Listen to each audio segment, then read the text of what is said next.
1947 में भारत को दो टुकड़ों में बांट दिया गया था, इस बात को हर कोई जानता है। और ये बंटवारा धर्म के आधार पर किया गया था। मुसलमान हिंदुओं के साथ नहीं रहना चाहते थे, इसलिए जिन्ना, लियाकत अली जैसे नेताओं की मांग पर देश को दो हिस्सों में बांट दिया गया। ये बातें सब जानते हैं, लेकिन अगर कोई बात नहीं जानते तो वो है इस्लाम के नाम पर देश दिया गया था, तो फिर 3.5 करोड़ मुसलमान हिंदुस्तान में कैसे रह गए। इसी विवादित मुद्दे की पड़ताल आज मैं आपके सामने रखूंगा।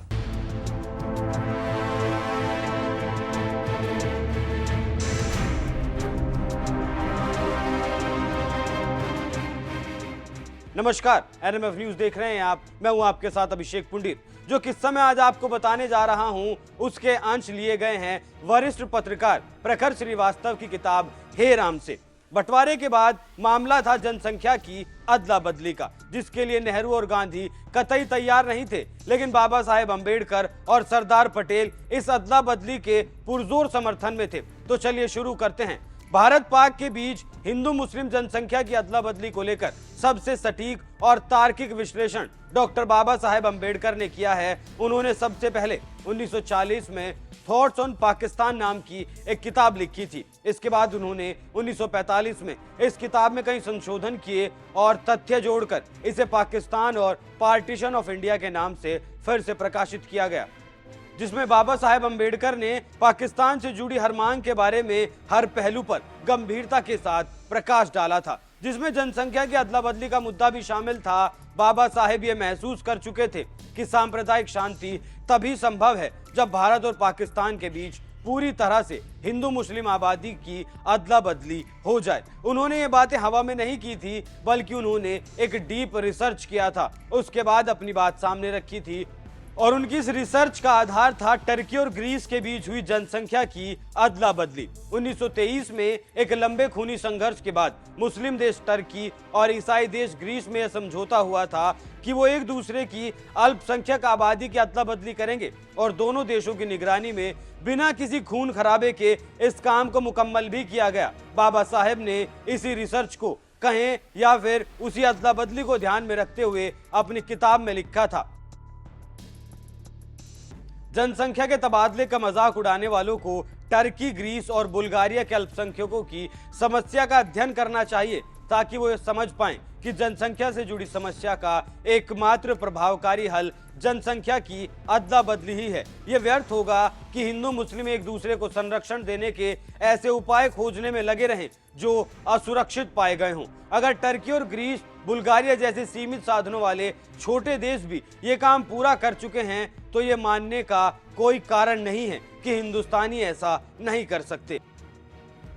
उस वक्त की इस विकराल और जानलेवा समस्या को लेकर वाकई में अंबेडकर ने दूर का सोचा था। आज हम जिस जिहाद और सांप्रदायिकता की लड़ाई लड़ रहे हैं, अंबेडकर उसे 80 साल पहले भांप चुके थे और उनका मानना था अगर बंटवारे के बाद भी मुसलमान इस देश में रह जाते हैं तो यहाँ कभी सांप्रदायिक शांति नहीं हो सकती। लेकिन यहाँ भी एक सवाल का जन्म होता है कि इतनी गहन रिसर्च को नेहरू और गांधी क्यों नहीं समझ नहीं पाए या समझा नहीं गया। बाबा साहेब आगे लिखते हैं, ये बात स्वीकार कर लेनी चाहिए कि पाकिस्तान बनने के बाद भी भारत सांप्रदायिक समस्या से मुक्त नहीं हो पाएगा। सीमाओं को बांट देने से पाकिस्तान तो एक धर्म का देश बन जाएगा, लेकिन भारत एक मिलीजुली आबादी का देश बना रहेगा। मुसलमान पूरे देश में बिखरे हुए हैं, इसलिए यहाँ किसी भी तरह की सीमाएं बनाने से हिंदुस्तान एक ही धर्म का देश कभी नहीं बन पाएगा। भारत को एक ही धर्म का देश बनाने का एकमात्र तरीका है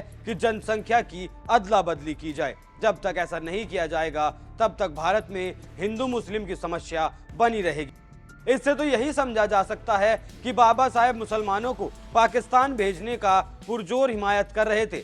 लेकिन बाबा साहेब ये हिमायत क्यों कर रहे थे? क्योंकि इसके पीछे भी एक रिसर्च थी। दरअसल इसके पीछे का कारण था दारुल इस्लाम, मतलब जहां मुसलमानों की हुकूमत चलती हो, और दारुल हर्ब, इसका मतलब है जहां मुसलमानों की हुकूमत ना चलती हो। बाबा साहेब के मुताबिक इस इस्लामिक कानून के हिसाब से भारत दारुल हर्ब है, इसलिए मुसलमान भारत के खिलाफ कभी भी जिहाद का ऐलान कर सकते हैं, जो वो कर भी चुके हैं। पीएफआई को क्या इस बात के उदाहरण के तौर पर नहीं देखा जाना चाहिए? क्या पीएफआई नहीं चाहता था कि आजादी की 100वीं वर्षगांठ पर देश में इस्लामी झंडे का राज हो? बाबा साहेब अपनी किताब में आगे लिखते हैं, इस्लाम में जिस भाईचारे की बात की गई है वो मानवता का भाईचारा नहीं है, बल्कि उसका मतलब मुसलमानों से भाईचारा है। मुसलमानों के भाईचारे का फायदा सिर्फ उनके अपने लोगों को ही मिलता है और जो गैर मुस्लिम हैं उनके लिए इस्लाम में सिर्फ घृणा और शत्रुता ही है। मुसलमानों का वफादारी उस देश के लिए नहीं होती जहां वो रहते हैं, बल्कि उनकी वफादारी अपने धर्म के लिए होती है जिसका वो पालन करते हैं। दूसरे शब्दों में कहें तो इस्लाम सच्चे मुसलमान को भारत को अपनी मातृभूमि और हिंदुओं को अपना संबंधी मानने की इजाजत नहीं देता। बाबा साहेब ने यहाँ तक जो बताया है वो भी समझाने के लिए काफी है कि बाबा साहेब चाहते क्या थे। लेकिन अभी और सुनिए, बाबा साहेब ने आगे लिखा है, ये मुस्लिम ब्रदरहुड का ही आधार है जो भारत के हर मुसलमान को ये कहने के लिए प्रेरित करता है कि वो मुसलमान पहले है और भारतीय बाद में। उसी भावना की वजह से भारतीय मुसलमानों ने भारत की तरक्की में बहुत छोटी भूमिका निभाई है और अपनी शक्ति मुस्लिम देशों के लिए व्यर्थ कर दी, क्योंकि एक मुसलमान की सोच में मुस्लिम देशों का स्थान पहला है और भारत का स्थान दूसरा है।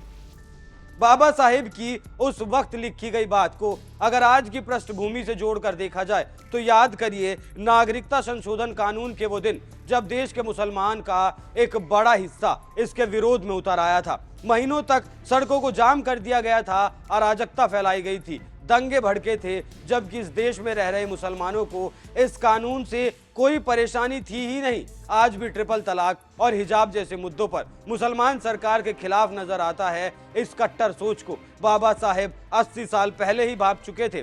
बाबा साहेब आगे लिखते हैं, हिंदुओं से नियंत्रित सरकार मुसलमानों को किस सीमा तक स्वीकार होगी उसके लिए ज्यादा माथापच्ची करने की जरूरत नहीं है। मुसलमानों के लिए हिंदू काफिर है और उनकी कोई सामाजिक स्थिति नहीं होती, इसलिए जिस देश में काफिर का शासन हो वो देश मुसलमानों के लिए दारुल हर्ब है। ऐसी स्थिति में ये सबूत देने की जरूरत नहीं है कि मुसलमानों के अंदर हिंदू सरकार के शासन को स्वीकार करने की शक्ति मौजूद नहीं है।